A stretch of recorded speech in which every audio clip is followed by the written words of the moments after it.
Tapi kali ini kita mau belajar tentang konseling pranikah. Konseling pranikah itu penting. Kali ini kita akan belajar arti pernikahan. Topiknya adalah tidak ada keluarga yang sempurna. Parenting ini perlu diketahui oleh semua orang, bukan hanya orang tua. Belajarlah menjadi teman yang asik, yang ngobrol, yang menghargai. Family unboxing, membongkar keluarga.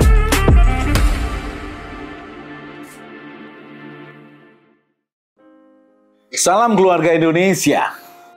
Kita belajar lagi dan kali ini kita akan belajar tentang pernikahan, tentang hubungan suami istri. Bagaimana rumah tangga ini bisa sejalan sesuai dengan impian itu bukan hanya bergantung pada satu orang tapi dua orang. Karena menikah itu dua orang, bukan satu orang. Pernikahan adalah persahabatan pria dan wanita, dua orang yang diikat oleh perjanjian disertai dengan keintiman seumur hidup mereka. Jadi menikah itu mau seperti apa, engkau punya tekad sehebat apapun, engkau punya gambaran setinggi apapun, tetap pasanganmu ini akan mempengaruhi. Engkau tidak bisa lari sendiri dan membangun pernikahanmu dengan sehebat-hebatnya. Engkau tidak bisa. Mengapa? Karena engkau sudah menikah. Dan kalau saya boleh gambarkan, ikatan perjanjian itu persis seperti ikatan tali kalau tidak boleh dikatakan borgol. Tapi tali ini fleksibel. Bisa berjarak 2-3 meter atau mungkin 5 meter. Tapi itu maksimal.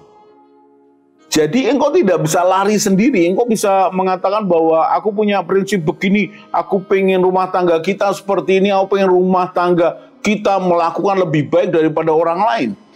Gak ada masalah. Tapi ketika engkau mengusahakannya sendirian dan sudah terlampau jauh, maka saya beri gambaran. Tali dengan maksimal, tali perjanjian dengan maksimal toleransi atau kompromi itu hanya 5 meter. Gambaran aja. Maka seharusnya engkau tidak bisa berjalan lebih. Karena ada perjanjian, ada tali perjanjian. Pernikahan itu persahabatan pria dan wanita. Tidak bisa sepihak. Harus dibangun dari impian berdua yang disatukan.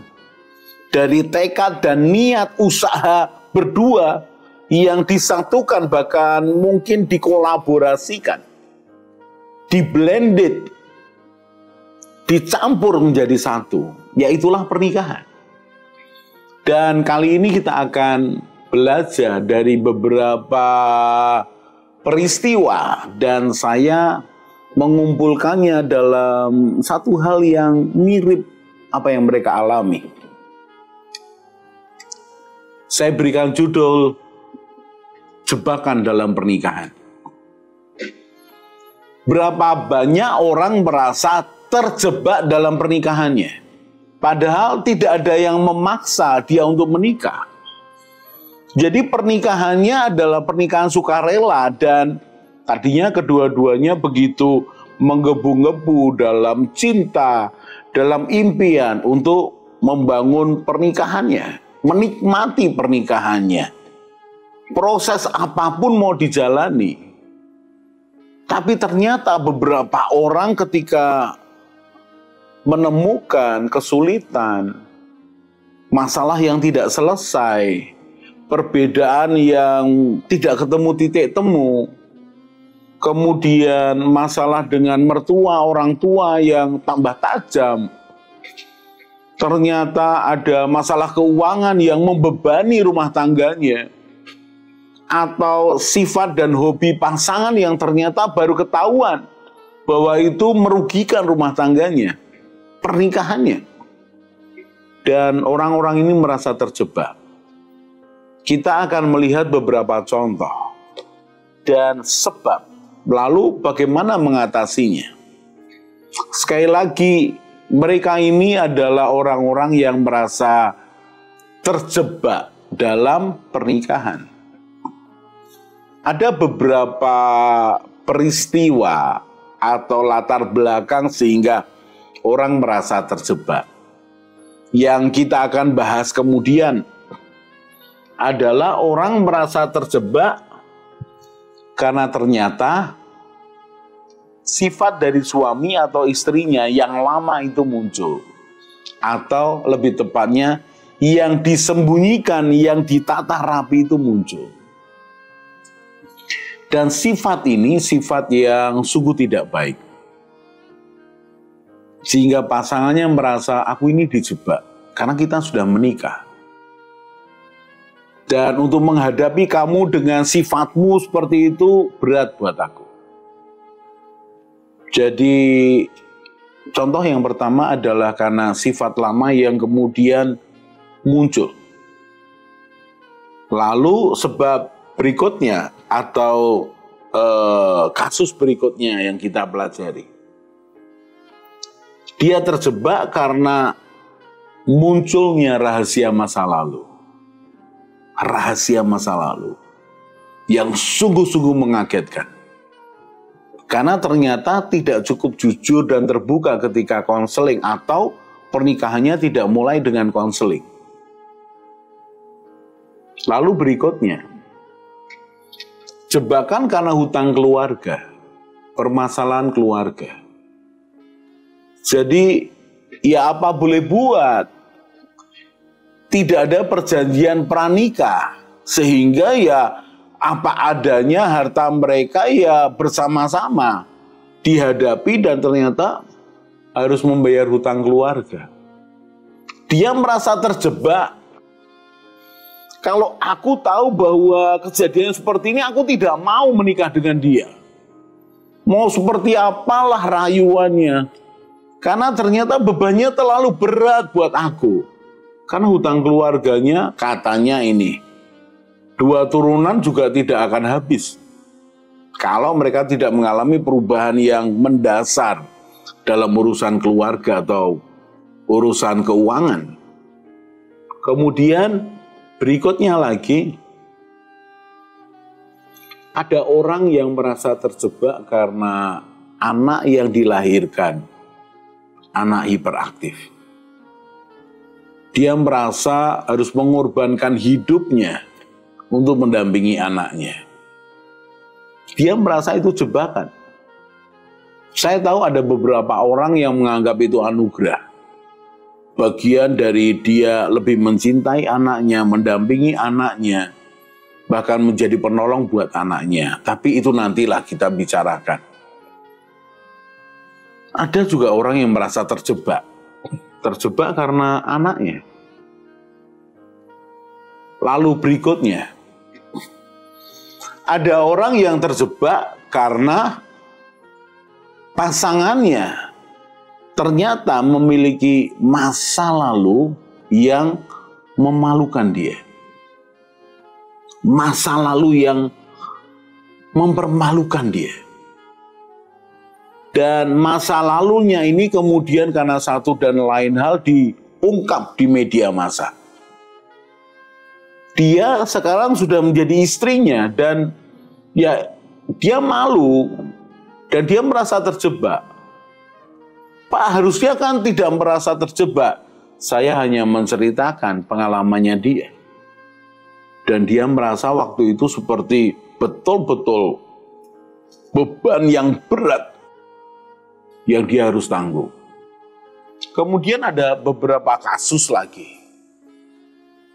Saya harus sampaikan kepada semua saudara yang merasa terjebak dalam pernikahan. Yang pertama, pernikahan itu tidak ada yang memaksa. Engkau sudah punya kesempatan untuk mempertimbangkan apakah mau lanjut atau tidak.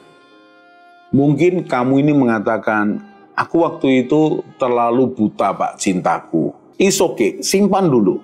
Karena saya tidak mau membahas sesuatu yang terjadi sebelumnya, sementara sekarang ini posisimu sudah suami istri, sudah memasuki pernikahan. sudah meminta untuk Tuhan campur tangan di hadapan Tuhan dan jemaatnya, engkau sudah punya perjanjian yang mengikatmu seumur hidupmu.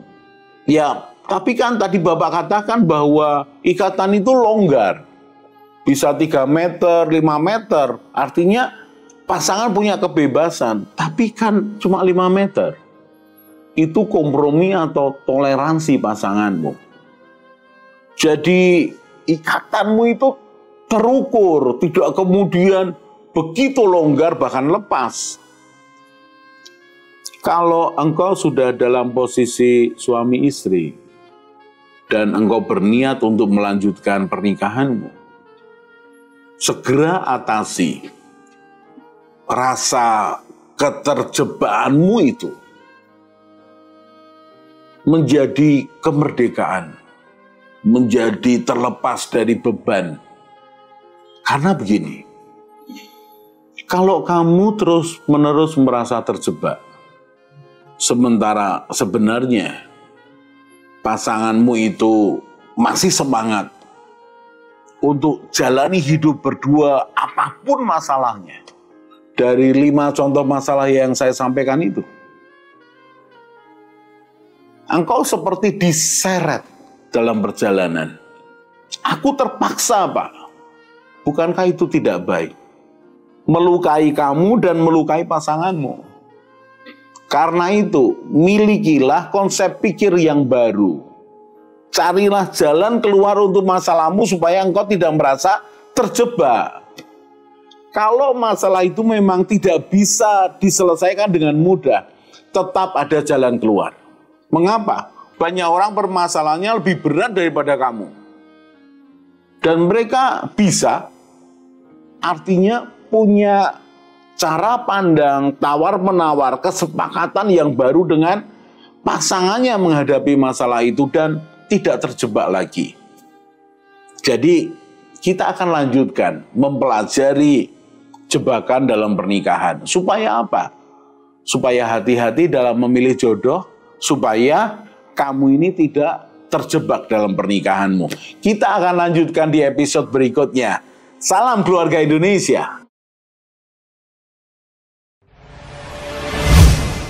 Hai keluarga Indonesia, mau cari tahu lagi tentang pranikah, pernikahan, keluarga, parenting, mertua menantu, dan juga family unboxing? Kalian bisa lihat di video-video lainnya.